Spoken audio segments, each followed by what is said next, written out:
E aí galera, tudo bem? Sou o professor Jura e a gente está começando hoje um canal no YouTube.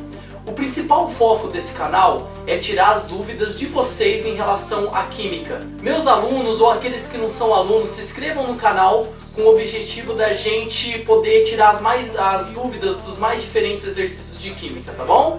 Hoje nós vamos começar com um exercício bem leve, mas antes de começar, Roberto, solta a vinheta aí. It's easy, but don't you try. It's a pointless way to die. Pessoal, então é o seguinte, hoje nós vamos começar com um exercício de uns alunos meus do 9º ano do ângulo, que eles me pediram para resolver um exercício sobre configurações atômicas. Foi um exercício que caiu no ano de 2015, no vestibular da Unesp. E o exercício fala mais ou menos assim, vai aparecer aí para vocês o exercício, tá bom? Pessoal, então segue o exercício aí, ó. O ano de 2015 foi eleito como Ano Internacional da Luz, devido à importância da luz para o universo e para a humanidade. A iluminação artificial, que garantiu a iluminação noturna, impactou diretamente a qualidade de vida do homem e o desenvolvimento da civilização. A geração de luz em uma lâmpada incandescente se deve ao aquecimento do seu filamento de tungstênio, provocado pela passagem de corrente elétrica envolvendo temperaturas ao redor de 3.000 graus. Pessoal, até agora isso não é tão importante, é mais para informação. Agora vem a parte importante para a resolução do exercício. Algumas informações e propriedades do isótopo estável do tungstênio estão apresentados na tabela. Símbolo W, número atômico 74 e número de massa 184. Essas são as três informações mais importantes. E agora vem a pergunta do exercício. A partir das informações contidas na tabela, é correto afirmar que o átomo neutro de tungstênio possui... Pessoal, então pelo que eu li aí, ele me dá uma tabela sobre o elemento tungstênio, cujo símbolo é W. Algumas coisas importantes quando a gente for falar sobre configurações atômicas. O número de baixo, ele é chamado de número atômico e é representado pela letra Z. O número atômico também representa o número de prótons que aquele átomo tem no interior do seu núcleo. Então o número atômico também pode se chamar número de prótons.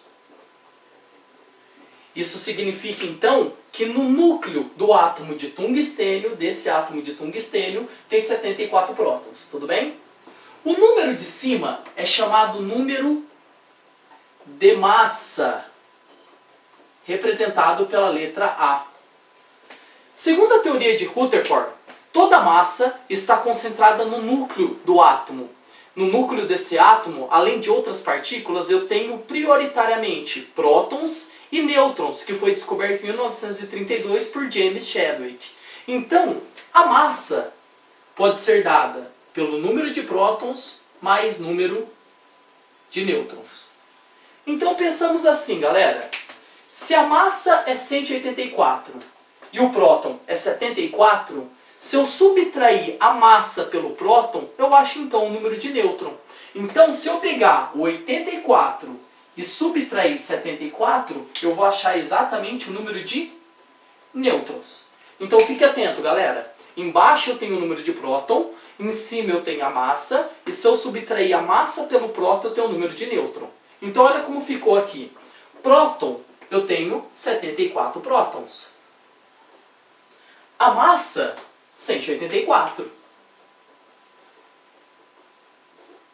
E se eu subtrair a massa pelo próton, eu vou achar o número de nêutrons, que são 110 nêutrons. Até aí tudo bem? Agora, como eu acho o número de elétrons? Existem duas maneiras. Quando o átomo tem carga ou quando ele não tem carga.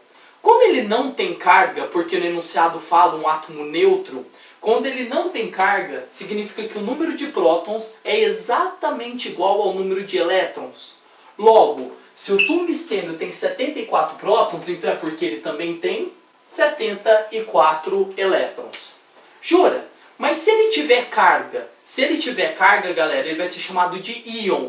E aí, para saber o número de elétrons desse íon, eu tenho que ir pela carga dele, que aí pode ser um tema para uma próxima aula, tudo bem? Então, voltando no exercício da Unesp.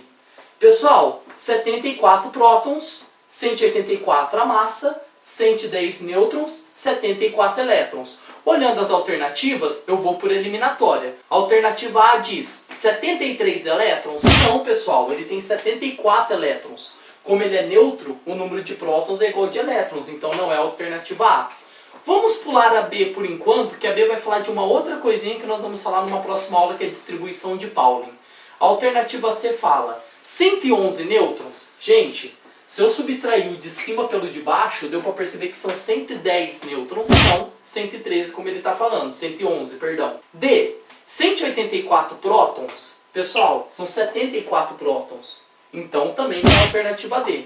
Alternativa E, 74 nêutrons. Pessoal, são 110 nêutrons, não 74. Por eliminação, só me resta então a alternativa B, onde ele fala que são 2 elétrons na camada de valência. Mas o que significa ele ter 2 elétrons na camada de valência? Isso a gente vai aprender numa próxima aula sobre distribuição eletrônica de Linus Pauling. Galera, espero ter ajudado. Mandem dicas de outros temas de aula que vai ser super interessante, tá bom? Espero que vocês tenham curtindo. Mande um like aí pra gente, que é isso que vai fazer com que o nosso canal seja cada vez mais produtivo, tá bom? Um abraço, até a próxima. Perfeito, perfeito, maravilhoso. Sério mesmo? Maravilhoso.